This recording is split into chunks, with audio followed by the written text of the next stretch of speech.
Dalam episode mendatang, Kang Hui mendapati dirinya bergulat dengan gelombang kekecewaan mendalam terhadap Yeon-su. Perasaan itu perlahan menguasai dirinya, membuat hatinya terasa penuh oleh beban emosi yang sulit diungkapkan. Ia sering terdiam dalam kesendiriannya, mencoba memahami apa yang sebenarnya ia rasakan. Meski Yeon-su telah berupaya sekuat tenaga untuk berada di sisinya dan memberikan dukungan tanpa henti, Kang Hui merasa seolah-olah ada jurang tak kasat mata yang semakin melebar di antara mereka.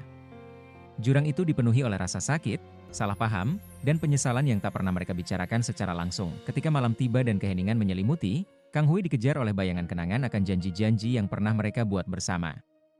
Tawa mereka yang dulu penuh kebahagiaan kini terasa seperti gemah hampa yang dipenuhi kesedihan. Ia merasa frustrasi, tidak hanya kepada Yeon-su, tetapi juga kepada dirinya sendiri, yang kini sulit berdamai dengan perasaan dan keadaannya. Dalam benaknya, ia terus membandingkan hubungan yang mereka miliki dulu dengan situasi saat ini, yang dipenuhi keretakan yang tak mudah diperbaiki. Setiap momen yang ia renungkan seolah-olah semakin mempertegas kehampaan yang kini memisahkan hati mereka. Di sisi lain, Yeon-su juga tidak lepas dari perasaan kecewa. Setiap kali ia melihat Seok-Kyeng merawat Kang Hui dengan perhatian yang begitu tulus dan penuh empati, hatinya terasa berat. Ia melihat perhatian Seok-Kyeng bukan hanya sebagai kebaikan, tetapi juga sebagai sebuah tantangan yang halus namun menusuk. Dalam diam, Yeon-su merasa dirinya terus-menerus diuji. Namun, alih-alih menyerah, Yeon-su memutuskan untuk melawan perasaan itu dengan penuh keyakinan. Ia bertekad untuk merebut kembali hubungan yang pernah mereka miliki, hubungan yang penuh cinta dan kehangatan. Yeon-su kemudian meminta bantuan teman-temannya untuk mengatur kejutan yang tulus bagi Kang Hui. Ia berharap melalui aksi kecil namun bermakna, Kang Hui dapat merasakan ketulusannya. Dalam setiap langkahnya, ia mencurahkan seluruh hatinya.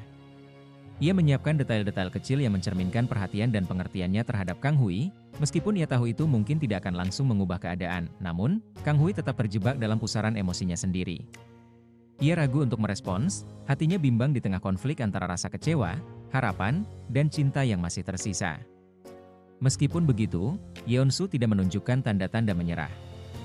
Ia tetap berdiri sebagai perisai yang tenang, melindungi Kang Hui dari kerasnya dunia. Bahkan ketika jarak di antara mereka tampaknya semakin sulit dijembatani, di puncak cerita, sesuatu yang tak terduga terjadi. Kang Hui mulai melihat upaya Yeon-su dari sudut pandang yang berbeda. Ia menyadari betapa dalamnya ketulusan Yeon-su, betapa besar cinta yang ia tunjukkan melalui hal-hal kecil yang sebelumnya mungkin ia abaikan. Ketika beban ketulusan itu mulai menggerakkan hatinya, Kang Hui merasa tembok emosionalnya perlahan runtuh. Kenangan akan masa lalu tidak lagi terasa menyakitkan, melainkan menjadi pengingat akan apa yang sebenarnya mereka miliki. Dalam momen itu, hati Kang Hui mulai melembut, menyadari bahwa meskipun mereka telah melalui begitu banyak kesulitan, cinta yang Yeon-su berikan adalah sesuatu yang nyata dan tulus. Momen ini menjadi awal dari perjalanan baru mereka, sebuah langkah kecil menuju perbaikan hubungan yang pernah mereka perjuangkan.